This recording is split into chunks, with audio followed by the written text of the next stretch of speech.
The big ultimate fight is in the turbine room of the dam. I suppose, in a way, you often expect the ending to be some big dramatic thing, which, you know, to be honest, it works, doesn't it?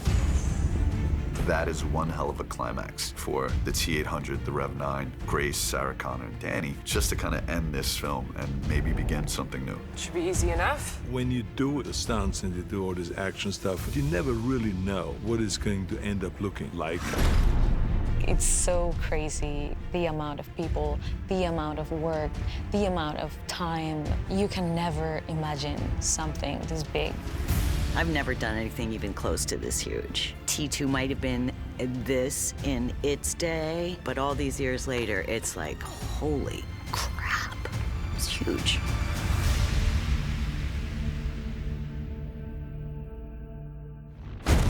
This dam is really cool, and it's a real dam at this river between Portugal and Spain, where the water goes down a slope, and then it's launched on a curve, and it shoots out about 250 yards down the river. The guys at the dam told us, if you're standing next to it while it's running, it displaces so much air that it would suck you in like a jet engine. It's crazy. We are currently standing on the top of a turbine hall. We decided to go with the Francis turbine, which is what you can see here.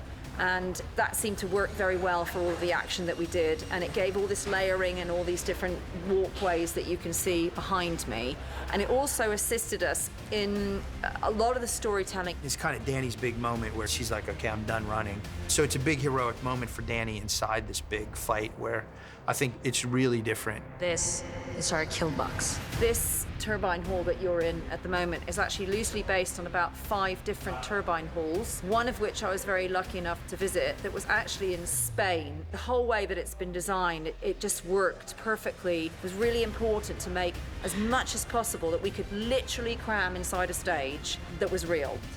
We've built nearly 2 full turbines. There's a half pit, a full turbine, and then this is another half turbine. So we decided to extend it and make it so it's 6 turbines. So when it actually gets shown and you see it, that will be a CG extension to make it look much bigger.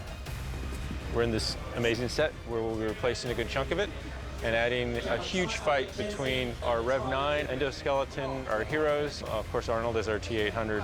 And there'll be a lot of people wearing interesting hats running around because of the nature of some of our stunts. We have to take our heroes and basically replace our stunt players. So putting other people's heads on other people's bodies in order to pull that off, including removing someone's head during part of this fight sequence. We've been preparing for it for many months, and even more people than us have been preparing for us to be prepared for it. So we're very excited to have an amazing final fight sequence. We have stunt viz that we do in the stunt department, and our second unit director, what we'll do is we'll go to the location and we'll see the layout, we'll see what is actually there, and we could mock up shots or mock up angles with different lenses and whatnot, and then we'll show the Tim, and then we'll make tweaks to where something very polished comes out. We approach it very tactically in the fight. It's not just 2 dudes punching each other. Arnold, of course, is just blunt force, trauma, kind of a fighter, and then Sarah is very tactical, protecting Danny, and it's this whole defensive action. I'm not watching another child die, you understand me? Grace fights with this chain that she's spinning really fast, and she's using it in a way that I think is pretty cool, and of course Arnold joins them for that final fight. He's fucked up, but still in the fight. People really love watching him doing all this destructive stuff and being able to destroy anything. So numbers are against me, 4-on-1, well, 4-on-2, let's say. And they all about to get what's coming to them.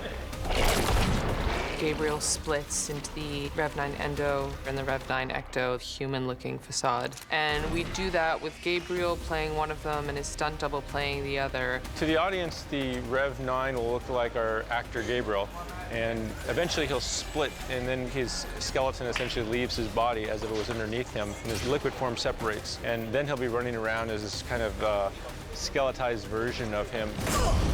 I'm Micah Carnes. I'm the assistant fight coordinator, and right now I'm doing motion capture for the endoskeleton. There's a bunch of trackers on the suit, and then somewhere in post, VFX guys do their thing.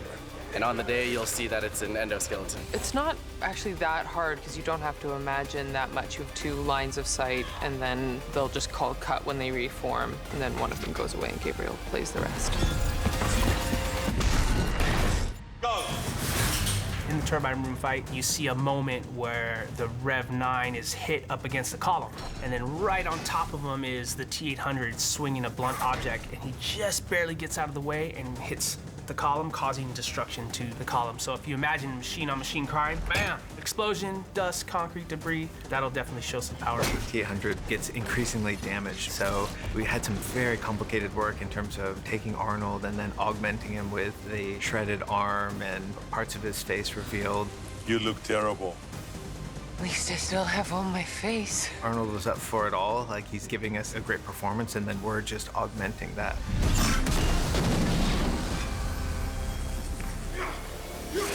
Our stunt doubles do the more dangerous stunts, and they're great at it.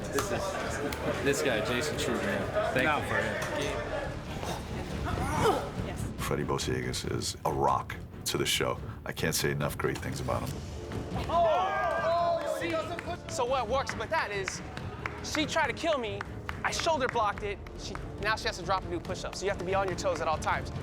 Jason Domenico, who is one of the best stunt riggers in the business, is here, and he is doing some amazing rigs and keeping the actors safe. Jimmy Chu and Micah Carnes, who I've worked with for a long time, are great at designing action. We work very closely at doing these fights, and they're great at working with the actors.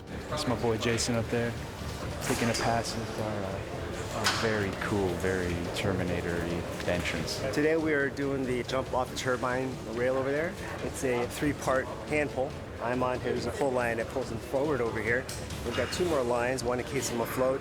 The other one is his back line that kind of slows him down on the way in. So it's kind of critical, because if I pull him too short, he'll hit the rail on the way over. And then if I pull him too far, he'll miss his mark.